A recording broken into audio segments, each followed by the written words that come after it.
کہ مسلمانوں نے عالم میں مسلمانوں کی بات کرتا ہوں یا کسی بھی فرقے سے تعلق رکھتے ہوں، مسلمان ہو ہی نہیں سکتا کہ جب تک شیعوں میں اور دوسرے فرقوں میں اتنے تو فرق ہے نا، ہمارے برادران اہل سنت میں اور شیعوں میں اتنے تو فرق ہے. آپ علی کو پہلا مانتے ہیں، وہ چوتھا مانتے ہیں، یہی تو فرق ہے، زیادہ تو نہیں ہے. آپ پہلا مان رہے ہیں، وہ چوتھا مان رہے ہیں، اور فرق اتنا فرق سمجھا دوں، انہوں نے چوتھا مانا یعنی آخر کر کے میں توجہ چاہ رہا ہوں، کسی کی شریعت علی پر ختم ہو رہی ہے، کسی کی شریعت علی سے شروع ہو رہی ہے.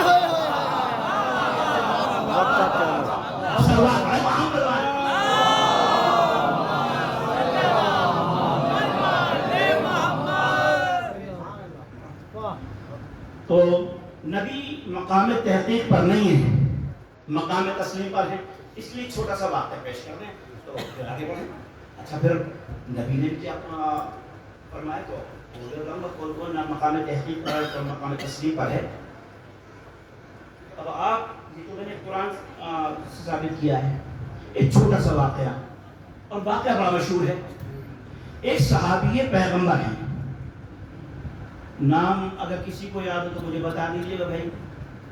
میں ان کا لقب بتا رہا ہوں جو رسول نے دیا ہے. لقب ہے ذو الشہادتین. ہے کوئی صحابی ایسے رسول کے نہیں؟ ذو الشہادتین کا مطلب ہے دو گواہی والا. جس ایک صحابی کی گواہی دو مردوں کے برابر ہو. دو عورتوں کی گواہی ایک مرد کے برابر ہوتی ہے، لیکن ایک صحابی کو یہ شرط دیا رسول نے. یہ اب پہلے بتلا دوں، یہ انصار میں سے ہیں.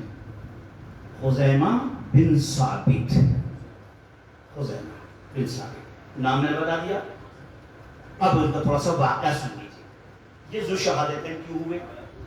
سرکار نے ان کو ذو شہادتین یعنی دو گواہی والا، جس کی اکیلے آدمی کی دو مردوں کے برابر گواہی، اللہ اکبر، کسی صحابی کو یہ مرتبہ نصیب نہیں ہوا جو جناب خزیمہ کو ہوا ہے. ہماری جان قربان ہو ایسے صحابہ کرام پر. انہوں نے واقعہ کیا ہے اس میں؟ واقعہ اس کے ضمن ایک واقعہ ہے، وہ یہ کہ ایک یہودی، اب دو روایت ملتی ہے کہ ایک یہودی نے سرکار دیکھا، کہا کہ وہ آپ میرے مقروض ہیں، قرض ادا کر. ایک روایت یہ ہے کہ سرکار نے ایک یہودی سے گھوڑا خریدا تھا، اس سے بات ہو گئی، چلو میں پیسے دے رہا ہوں. دوسرا کوئی کسی اور کوئی آدمی آ گیا، اس سے گفتگو ہوئی، اس سے معاملہ طے ہو چکا. جب طے ہو جاتا ہے تو اب اسی کی چیز ہو گئی، کہا کہ اتنے کا ہو گیا. اس نے انہوں نے کہا کہ ٹھیک ہے میں ابھی دے رہا ہوں، تمہیں قیمت دے رہا ہوں.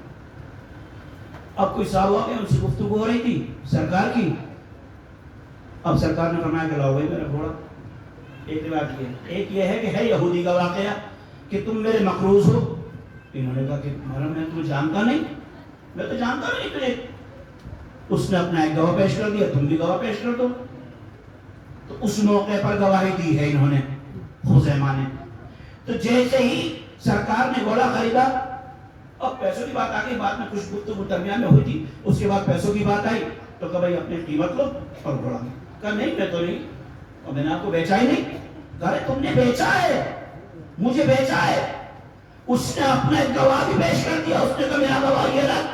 کھڑا ہو گیا کہ اس نے کہاں بیچا ہے. تمام مسلمان جمع ہو گئے، سب کہہ رہے ہیں کہ بھائی رسول سچ بولتے ہیں، رسول سچ بولتے ہیں، رسول کبھی جھوٹ نہیں بولتے. مگر ایک مرتبہ وہ کہہ رہا ہے کہ آپ اپنا کوئی گواہ پیش کریں کس کے سامنے آپ نے خریدا.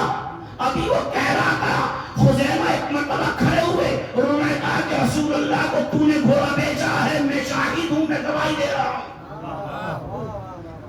خزیمہ نے بڑھ کر کہا کہ میں گواہی دیتا ہوں کہ تو نے گھوڑا بیچا ہے، رسول نے خریدا ہے.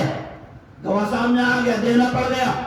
رسول نے پوچھا کہ خزیمہ تم تھے نہیں تو تم نے گواہی دی کیسے؟ اے خزیمہ تم تو تھے نہیں، تم نے گواہی پیش کیسے کر دی؟ کہ سرکار میں نے دیکھا نہیں. کہ تم نے دیکھا تھا ماں کو؟ کہا نہیں. کہ پھر تم نے گواہی کیسے دے دی؟ کہ سرکار میں نے اللہ کو دیکھا، آپ نے کہا تو مانا، میں نے کہا جہنم کو دیکھا، آپ نے کہا مانا، میں نے جنت کو دیکھا، آپ نے کہا مانا۔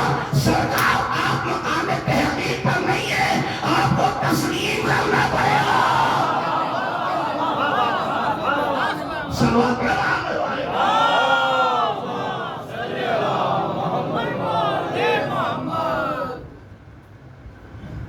سرکار نے آپ کو اس موقع پر ذو شہادتین کا لقب دیا ہے، دو گواہی والا۔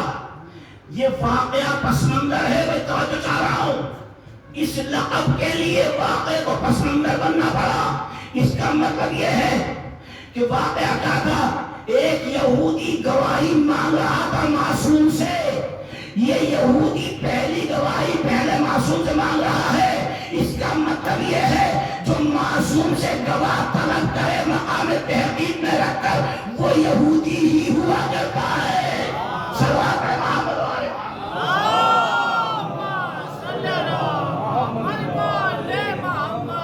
معصوم مقام تحقیق پر نہیں ہوتا، مقام تسلیم پر۔ آئیے پھر وہی قرآن کو ہم نے مان لیا، تسلیم کر لیا۔ اب چلیے قرآن سے فیصلہ لیتے ہیں، چونکہ گھبراہٹ یہ ہو رہی ہے کہ کون سے ہم فرقے میں آ گئے۔ چلیے قرآن بتائے، قرآن بتاؤ۔ قرآن نے کہا کہ پڑھو، الف لام میم ذالک الکتاب لا ریب فیہ ھدی للمتقین۔ یہ کتاب جو ہے متقین کے لیے ہدایت ہے، منافقین کے لیے نہیں، کافرین کے لیے نہیں۔ توجہ، متقین کے لیے ہدایت، متقی کے لیے قرآن ہدایت۔ تو متقین کی ڈیفینیشن کیا ہے؟ متقین کی ڈیفینیشن یہ ہے الذین یؤمنون بالغیب۔ متقی ہوتا ہی وہ ہے جس کا ایمان غیب پر ہو۔ توجہ، اس کا مطلب یہ کہ قرآن ہدایت ہے متقی کے لیے۔ متقی وہ ہوتا ہے جس کا ایمان غیب پر ہو۔ اچھا، تو متقی کا نتیجہ کہ تقوی کا نتیجہ کیا نکلا؟ نتیجہ نکلا، قرآن نے آگے بڑھ کر کہا اُزْلِفَتِ الْجَنَّةُ لِلْمُتَّقِينَ، جنت سجائی گئی متقین کے لیے ہے۔ تو جنت میں جائے گا متقی۔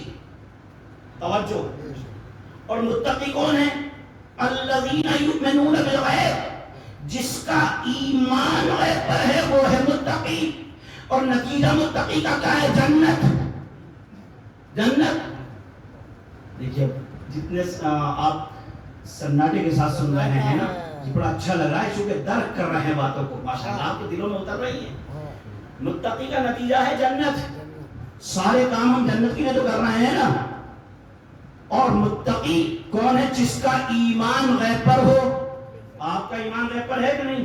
اللہ ہے، غائب ہے، ایمان ہے، جنت ہے، آپ نے کہہ دیا چلیے آپ بھی متقی۔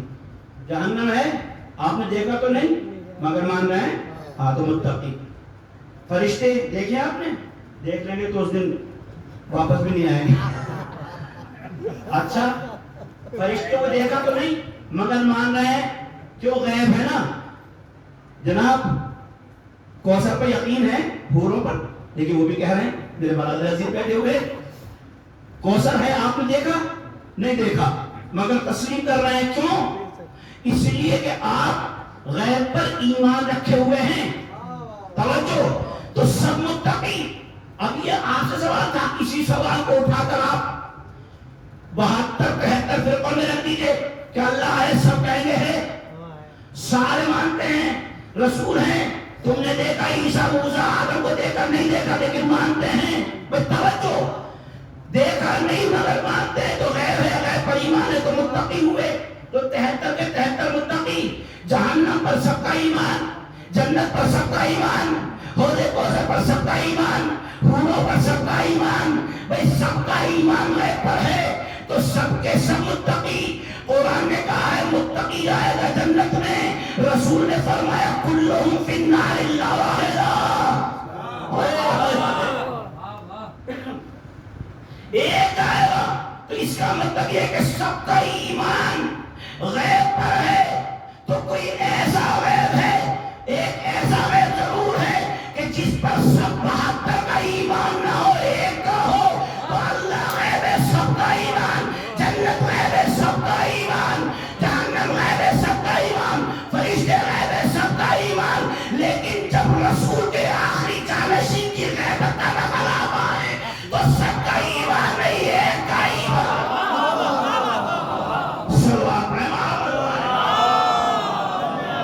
واہ کیا دلیل دی ہے ماشاءاللہ.